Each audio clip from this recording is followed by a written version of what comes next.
So here we have question 10 from 2010, Junior Cert Tech Graphics. The figure shows the logo for a butterfly farm, and this figure is subject to transformations in the following order. So first is axial symmetry, going through a mirror line. Translation, it's where you pick up an object and move it to another point. Central symmetry, where it's going through a central point. And then there's a rotation, and this is important to note, it's anti-clockwise through 120 degrees. So you need to do it in that order. First axial symmetry, then translation, then central symmetry, and finally rotation. The points are shown on the question. So P1, 2, 3, and 4 show the positions of the point P under each of these transformations. So P, P1, P2, P3, and finally P4. You're being asked to draw the given figure, and you're being asked to determine the image of the figure under each of these transformations. So when you get a question like this, the two things you really need to do, you need to read the question carefully, make sure you get the order correct and what they're asking you to do, and then you need to get a strategic amount of points, so the least amount of points possible to help you to move the logo.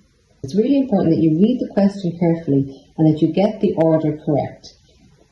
Number one, they want you to do axial symmetry, also known as mirroring. So this is when an object is flipped across an axis or a mirror line. And the important thing to remember in axial symmetry is that the distance of a point preceding the mirror line is the same translated after the mirror line. So they'll be equally distant. Next, they want you to do a translation. And this is simply picking up an object and placing it down. So there's no rotation. You're just sliding it to another location. So once you get the distance, your lines will be parallel to each other. You're moving a given distance in a given direction. And then number 3, we have central symmetry. So this is similar to axial symmetry, but instead of going through a line, you're going through a central point. And when your logo or your image goes through the central point, the main thing to remember here is that it's going to be flipped upside down. And again, the distance before the central point is the same distance that is translated after the central point. So those distances are going to be equal to each other. And then finally, they're asking you to do a rotation. Now, most of the time you will be asked to go clockwise, but here in this question you're actually being asked to go anti-clockwise. So remember, clockwise but around the clock is this way, anti-clockwise is the other way. So anti-clockwise through 120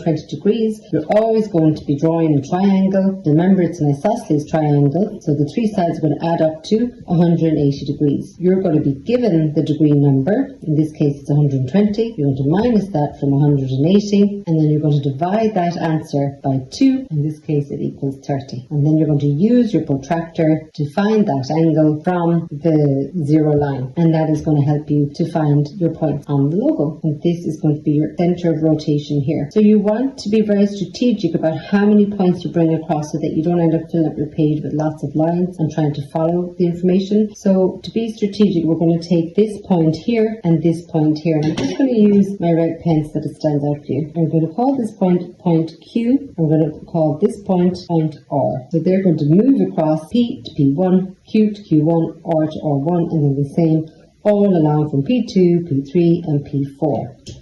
And we're always connecting a line from point to point. So you're also going to be drawing a line there from P to P1, a line from P1 to P2, from P2 to P3, and from P3 to P4. So what are the main elements here in this question? You have your object, it's the butterfly logo, and I have the answer done out here for you. So you'll see that it's just going to be picked up and put somewhere else. You're going from point to point. So the translation occurs when an object is moved from one location to the other. There's no rotation. So in the first one, you're being asked to do axial symmetry, and this is also known as mirroring. So we call this line ML for the mirror line, or we call it the axial of symmetry, AOS. And the object is translated here using axial symmetry through this line. So you'll see that the distance of the point before the line is the same as the distance afterwards. So I've labelled this D2, and D2 is equal to D2 on the other side of the line. This is D1 and D3. So from R to the line is the same as from the line to R1. P to the line is the same as the line to P1. Q to the line is the same as from the line to Q1. You get the distance with your compass and you swing it on the other side, and that's how you get your points. And the line is going to be 90 degrees. I'm just going to draw that in. This is perpendicular. So this line is perpendicular to the mirror line. And that's the main thing to remember with axial symmetry. And then with translation, you're simply picking up an object and moving it to another location. So you know the directions, you've been given the point P1 to P2, and then you simply get the distance. So you get the distance from here to here, and then you use that same distance and you just slide it up in parallel, and you go from Q1 to 2 and then R1 to R2. But these lines are also parallel to each other. They're parallel and they're the same distance to each other.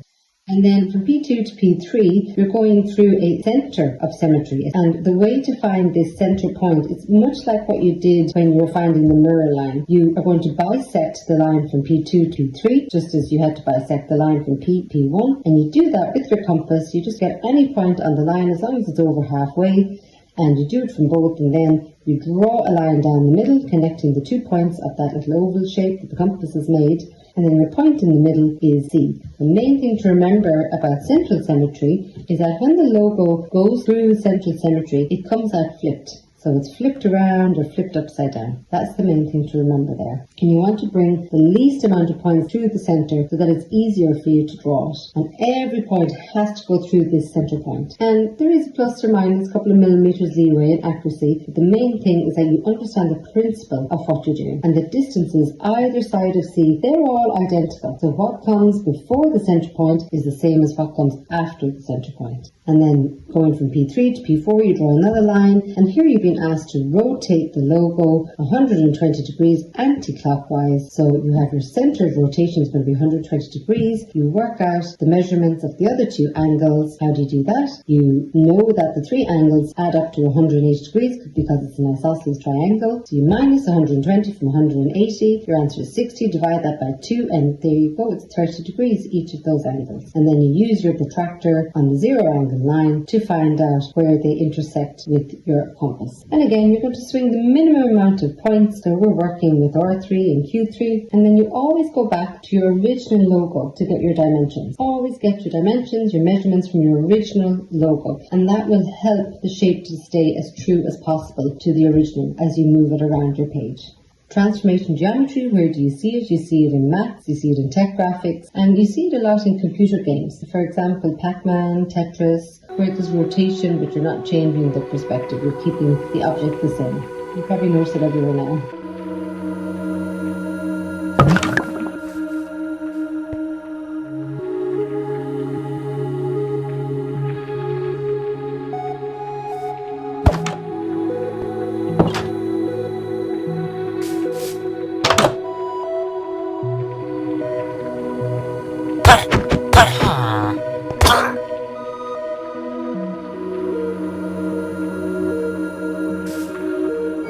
So let's get going. I have already set up the positions. We've got P, P1, P2, P3 and P4, and I've drawn in the circle with a radius of 30 for the butterfly logo. And that's it. Highlight your points then in red and enjoy. Thank you very much.